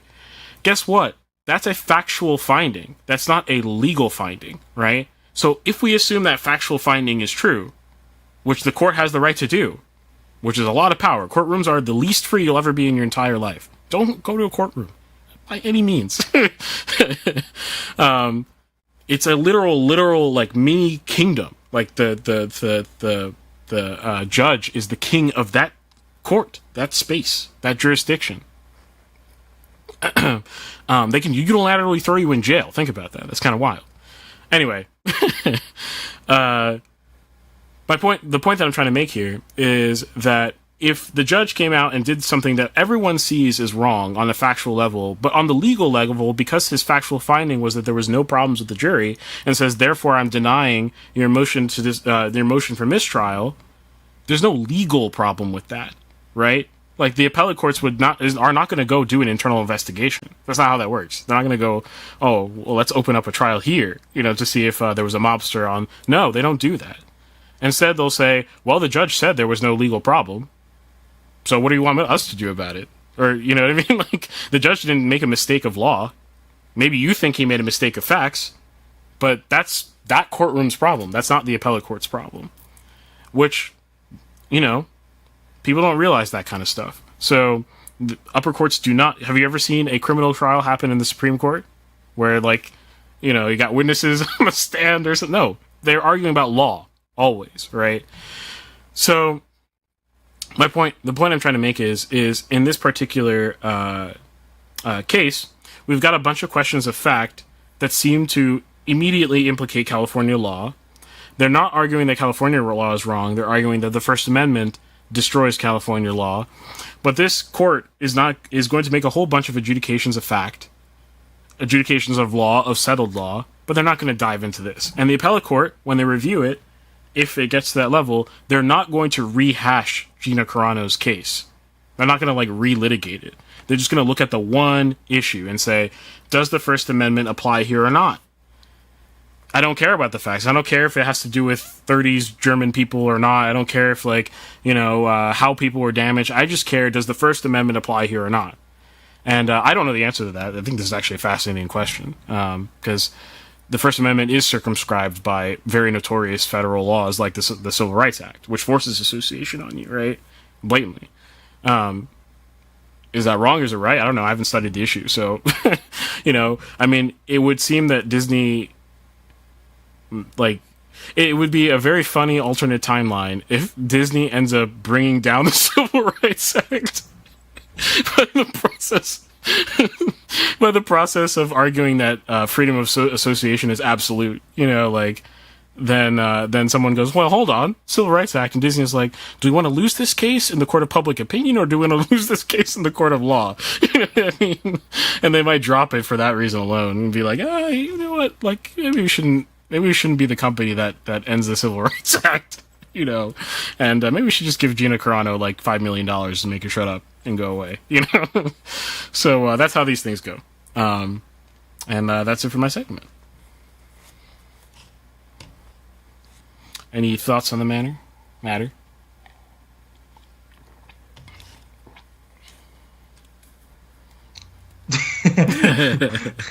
I was saying, it's interesting how, I guess, readable all that stuff was. It wasn't like legal jargon or something. So where does the legal jargon actually come into play? Like, when does this happen? Legal jargon doesn't really, like, it's not that bad. It really isn't. Like, just generally. In a courtroom, people talk fast and they cite. So a lot of times when people think of legal jargon, they'll think of movies where they're like, objection, Rule 1204B. You know what I mean? I think of terms of services. Wow. A terms of service is an adverse contract to the person agreeing to it, right? So would you make that clear or unclear? I see. So it's not in the interest of the lawyer to make that clear, right? That can only go so far. You can definitely argue that certain things are not clear enough if you end up in a lawsuit. But lawsuits themselves tend to be super clear because they don't want the judge to fall asleep. They want to argue their case clearly and effectively, which tends to be simpler speech. And honestly, for cases of this high profile, they want other lookers in, like us, to understand their arguments well, because they're also fighting in the court of public opinion, right? They're not just fighting in the courtroom. So they want people to be able to understand their arguments. And this is how 99% of court documents look like. They're very plain, English. The annoyance is reading the case law that's being cited. That's the annoyance, But even a lot of times those case laws are easy to read too, with the exception of anything to do with business contract law. That stuff is terrible. Like anything to do with patents or one is horribly boring. But that stuff is super complicated. The Supreme Court actually spends a lot of time on that kind of stuff. At least it used to. There's a lot of precedents about that kind of stuff, so it gets really complicated. But besides that, most cases any random person will be interested in. Pretty easy to read. Pretty easy to watch the case too. And I think you'll be surprised next time there's a case being broadcast on YouTube or wherever. Tune in. You might find it actually way more entertaining than you thought it. You're like way less dry than you thought it would be. You might be like, wow, this is actually this is better than a drama. You know what I mean? Because the whole thing is dramatized on purpose. Both sides are like, they're extremifying everything so that they make their case to the maximal extent. So it tends to drive things into a very dramatic fashion. Cross-examinations are riveting. That's my opinion. But I just want people to be more civilly aware, civilly engaged, and read more primary sources. Make up your own minds.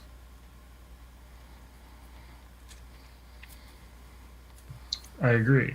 As I said, as I do not read primary sources, but well, sometimes I do. Like I caught that one article in 4K on the podcast. I remember from just clicking the links, and going down the hole. I think what especially bothers me is when I don't have exact words of what someone says. Like I get they said this thing, and then they'll like link to it. So I'm like, oh, let me click the link. Obviously, I want to know what they said exactly, you know. And sometimes it's like I'm like that you didn't really convey that well, you know. Yeah. Yeah. In fact, let's do a fun little exercise right now. I'll make this quick. Let me look up this. I haven't looked up any news related to this. Carano versus Disney, and let's see if the headline. They might be reasonable. I don't know, but there might be a lot of spin in the headlines themselves. So I'm just clicking on the news tab here.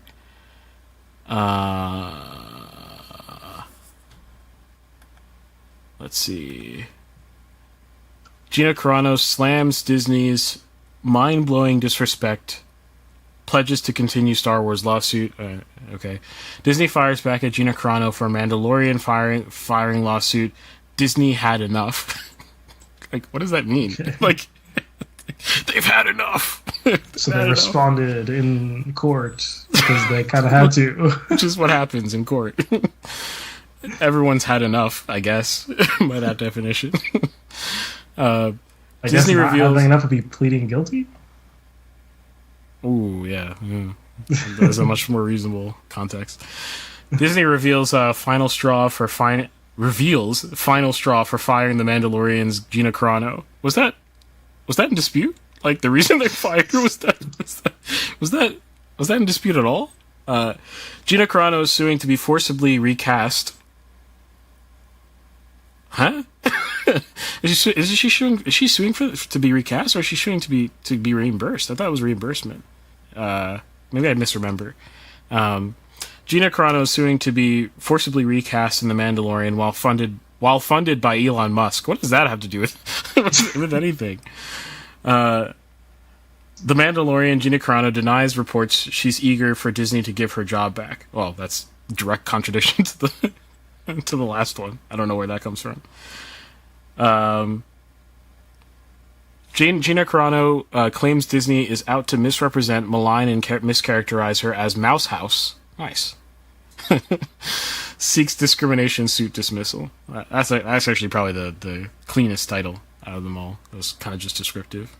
But anyway, yeah, I mean, none of those things, none of those headlines would give you a real idea of what's actually being argued in the court. And the court is what decisions are made off of.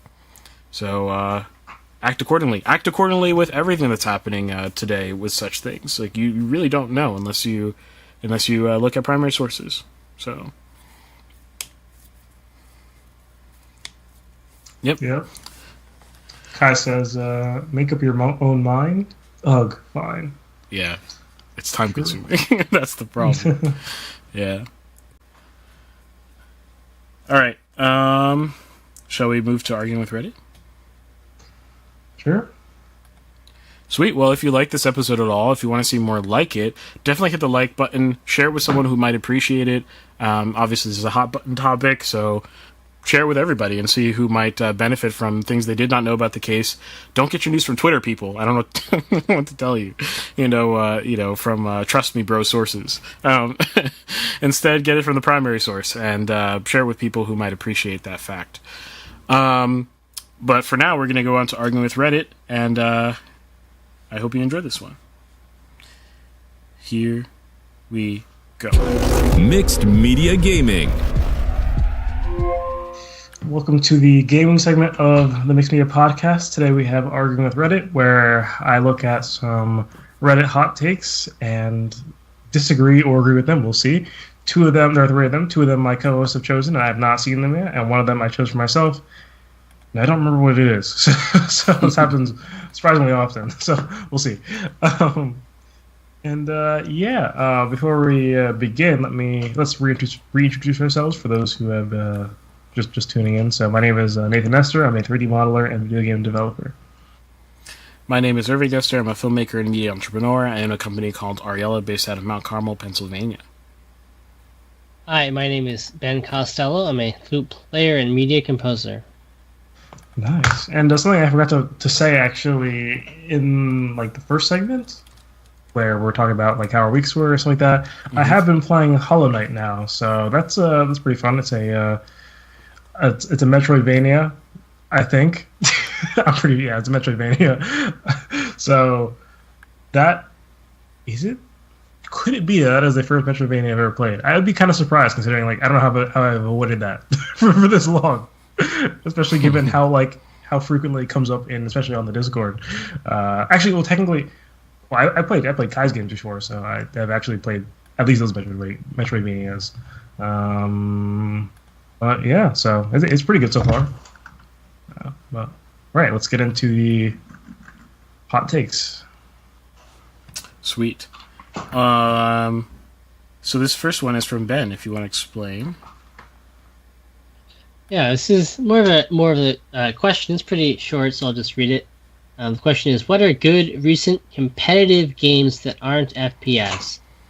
Person clarifies or explains, I've got into the It's Just a Job Now ranks in League of Legends, Apex, MTG Arena, Teamfight Tactics, and Hearthstone. I've considered chess, StarCraft 2, or fighting games. It feels like I'll be starting 5 to 50 years behind everybody else. Haha. Are there any other games that don't require aim, which are competitive and people have enjoyed? Thanks in advance. Well, there's certainly games that are competitive that don't require aim that people have enjoyed. Recently, it depends on what you mean by recent, but he did exclude fighting games, and when I think recent, I can think of fighting games like Street Fighter 6 came out not that long ago, and Tekken 8 I think came out somewhat recently. Could be wrong about that one. The latest Mortal Kombat came out. I know that's a little bit older, but that came out also, depending on what you mean by recent, I guess. That could have come out recently. Those are all fighting games, though. so that's not good. I can't think of any more, say, Mortal Kombat or newer competitive games. Certainly, I haven't played any in that fit that description. I'm not like a really big competitive gamer. I would say I'm either like casual or like somewhere in between. Some lightweight, I'll play the casual mode on a competitive game. I'll play casually CS:GO. Well, I don't. Well, CS2. Whatever. I don't play that. But if I did, I would. So I might be the exact wrong person to ask this question. Yeah, when you don't include fighters. But if you're talking about, it didn't have to recent. I'm not sure why it has to be recent. Maybe so that you don't have the 5 to 50 years behind thing. Well, I mean, as long as the game is like properly ranked, like even chess, for example. I know you mentioned that as something that he feels behind on, but just play with people who are of similar rank, right? Which would be new people, right? You could find like a bajillion chess people online. You can play against them, ranked. You can play against people who are new. So I don't know why that'd be an issue per se, especially if I don't have it pulled down on my computer, so the text is kind of small here. But I think Hearthstone was mentioned, right? And League of Legends, there's no way he got on that. Both those games when they first were conceived. Okay, if he did, then that's crazy. They stuck with him that long. But otherwise, he's probably should be used to the idea of not being new to a particular being on a new game. So yeah, I don't know if I can provide much insight there, but that's all I got. Play Wingspan or Wormspan, which I played Wormspan for the first time this week. I don't think there's an online version of it yet. You can buy the board game.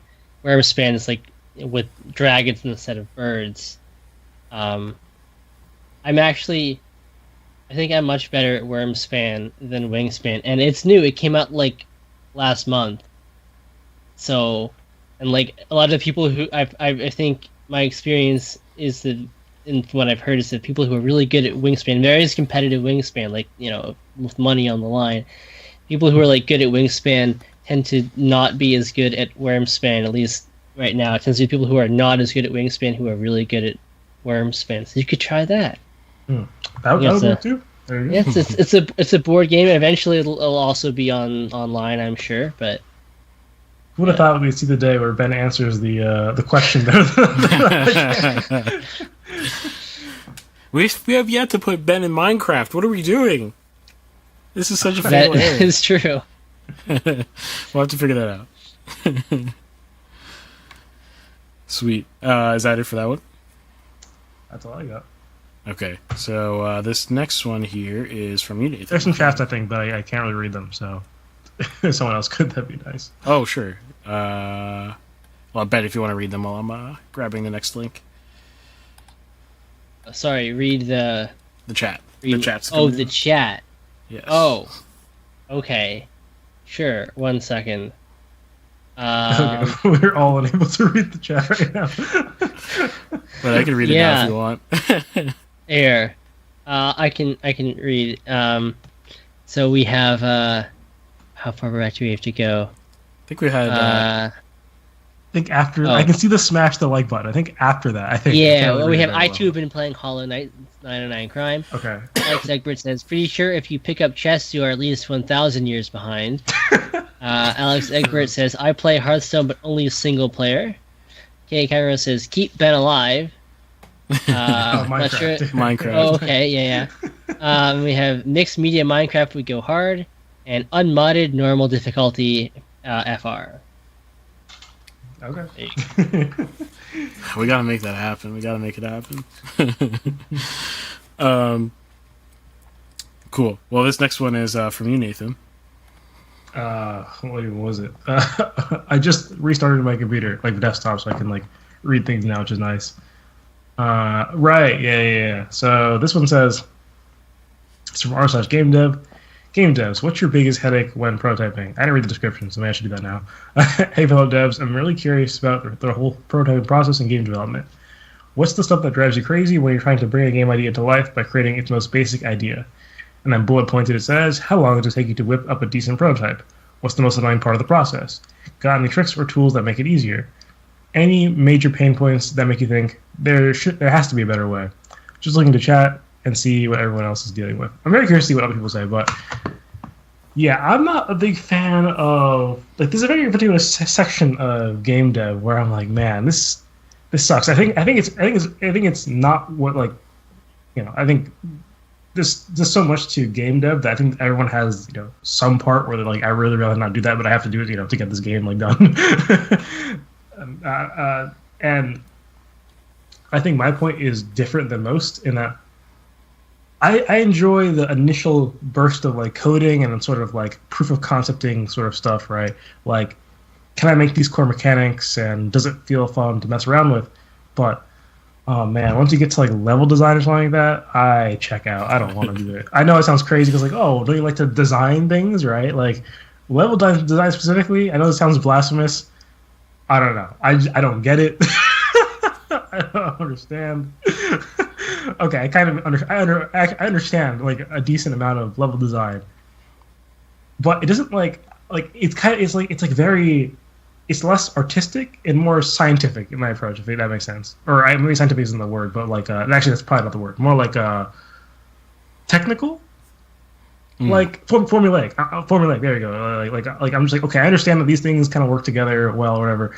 I'm not like engaged in my creative process like very much at all. It's very like, what do I need to get this to work or whatever, right?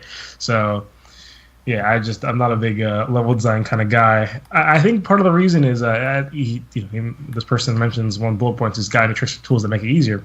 Or sorry, the next one I guess is more relevant is any major pain points that make you think there has to be a better way. Is the whole gray boxing process. So for those who don't know, gray boxing is like making like some sort of this in 2D or 3D, I suppose, but maybe the name makes more sense in 3D and easier to like understand in your head. Let's say you're making like a map for like a 3D Mario game or something, a platformer, right?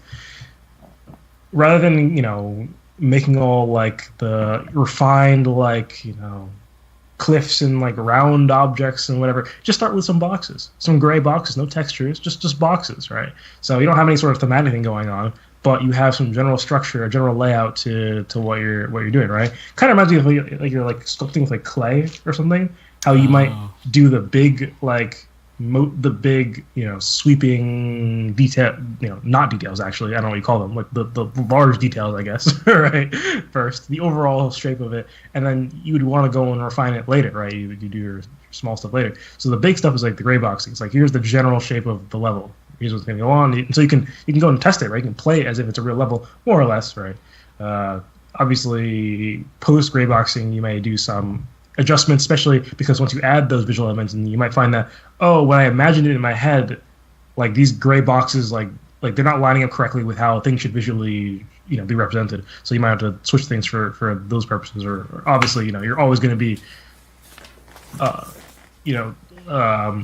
sort of testing out your own game and maybe thinking, okay, this might be moved a little bit, or we need to get rid of this element after you've already started adding textures and all that good stuff. So, yeah, the gray boxing process is something I think I'm like, there's got to be a better tool for this. I don't know, because if I use something like Unity or Godot, right, they don't have amazing like tools to generate 3D models. And that kind of makes sense because they're not 3D modeling software. You'd use like Maya or 3ds Max or Blender or something to generate 3D models. Fair enough. But the issue is if I'm using Blender to generate 3D models, well, I can't test the code. Right? I have to import from Blender into Godot or Unity and then test it there, which is very annoying. Unity is actually kind of nice because it has an automatic importer where like, you can just give it the .blend file, which is like Blender's own file format, and you can just like update the blend file in Blender. Just you can save, it'll update in Unity. I don't know. At least back like a while ago, Godot never had that. I don't know if it has that now, but at least when I started using it, it didn't have it.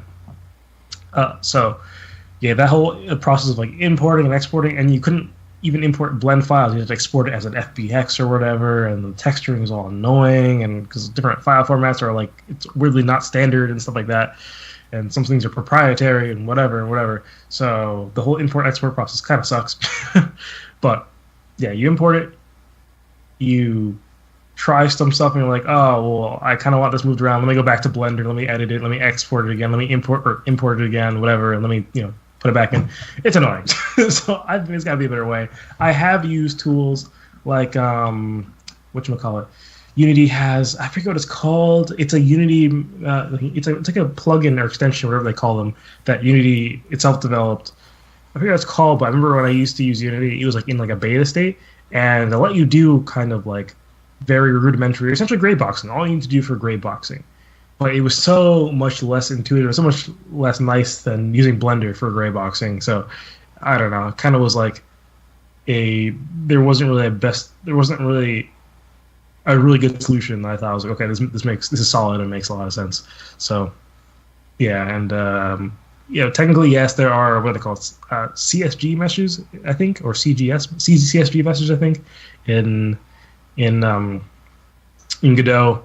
Once again, similar thing where it's like the Blender tooling is just so much nicer. Even if you're talking about the just the clicking and using E to extrude and R to rotate, and it's a lot easier than doing that kind of stuff in Godot.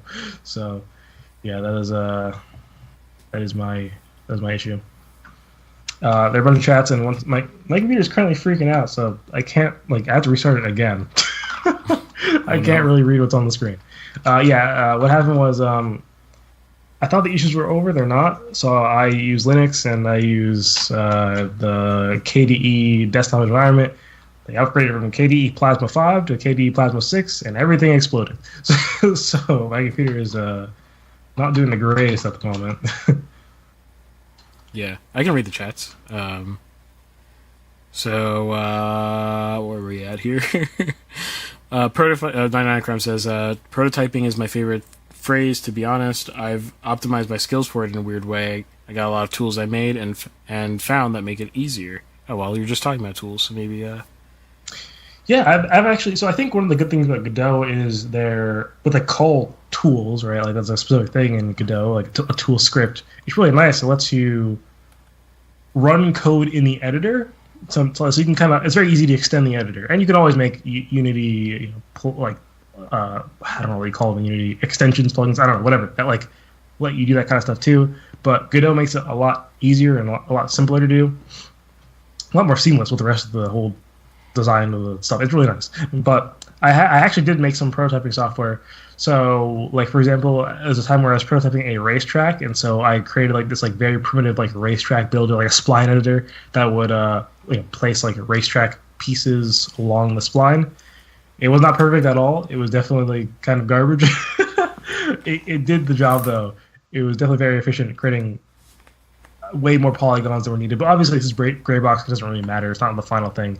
But I don't know. I still think like if I used Blender, it would have been so much easier than my custom tool too.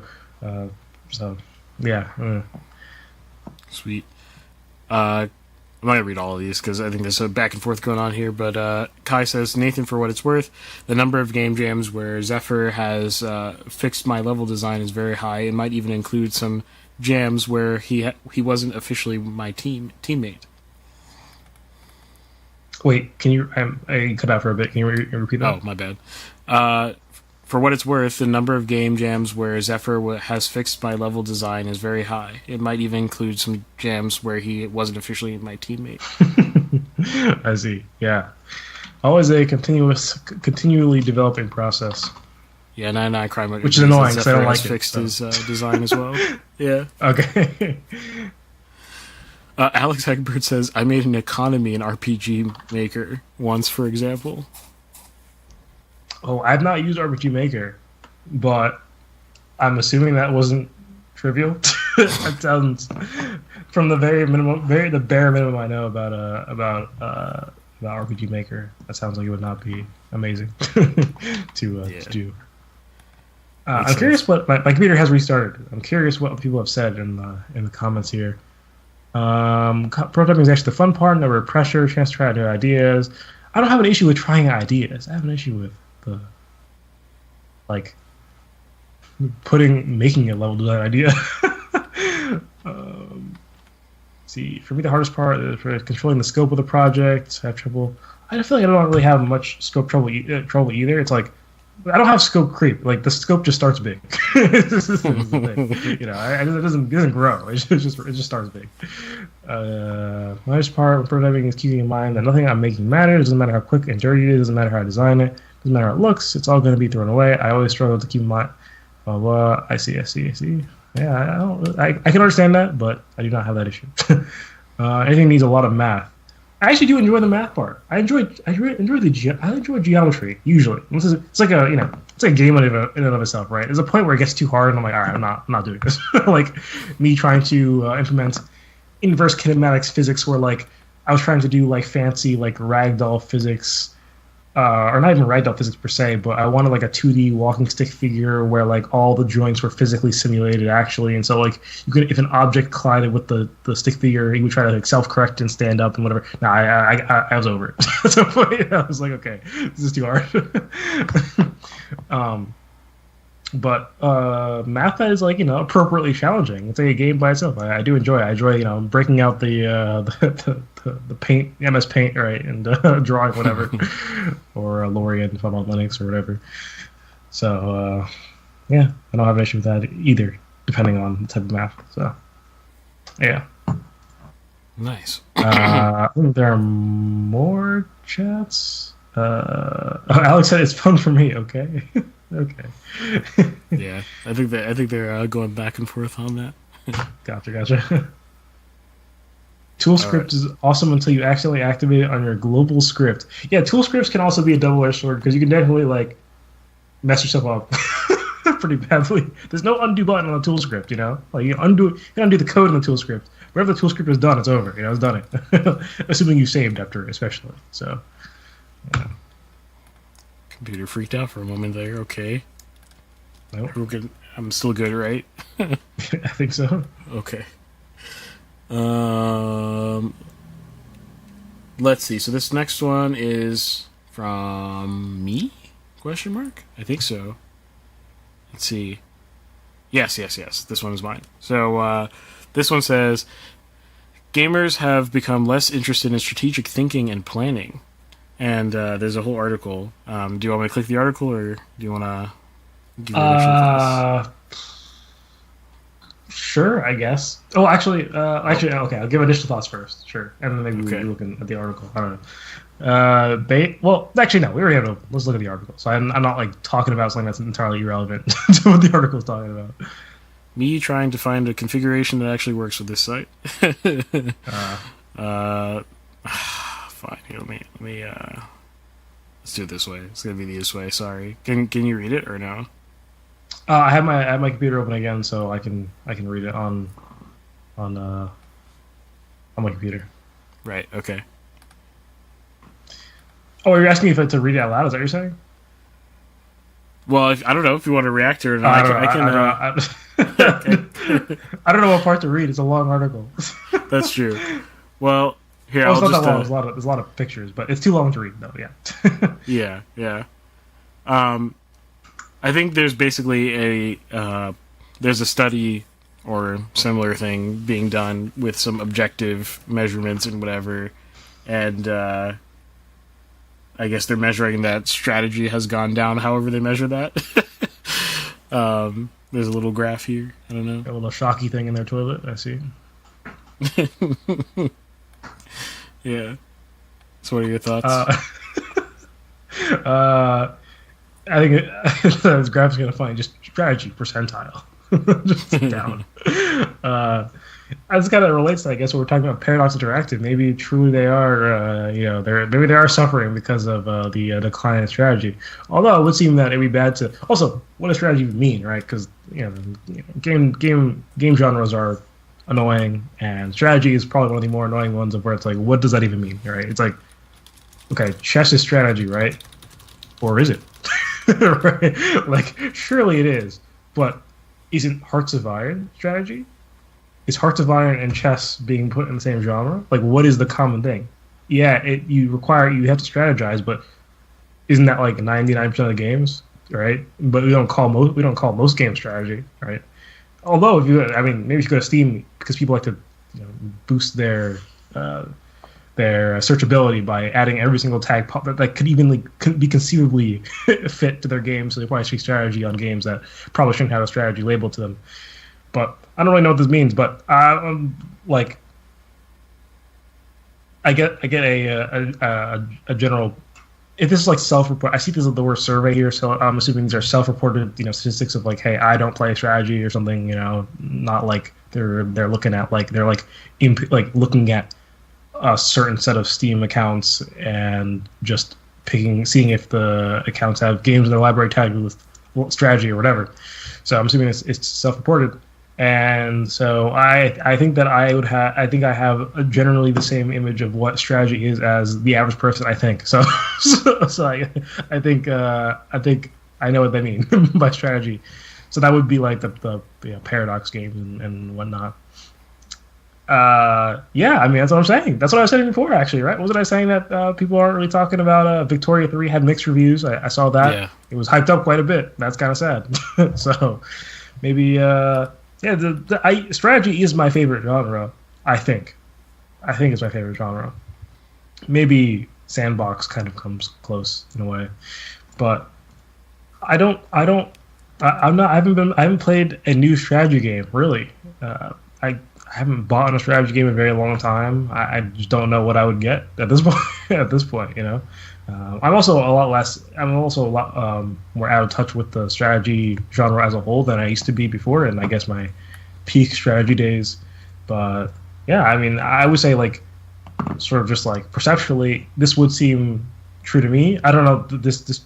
What does this change? It's from 50%. I don't know what the percent means, so maybe I shouldn't even think about that.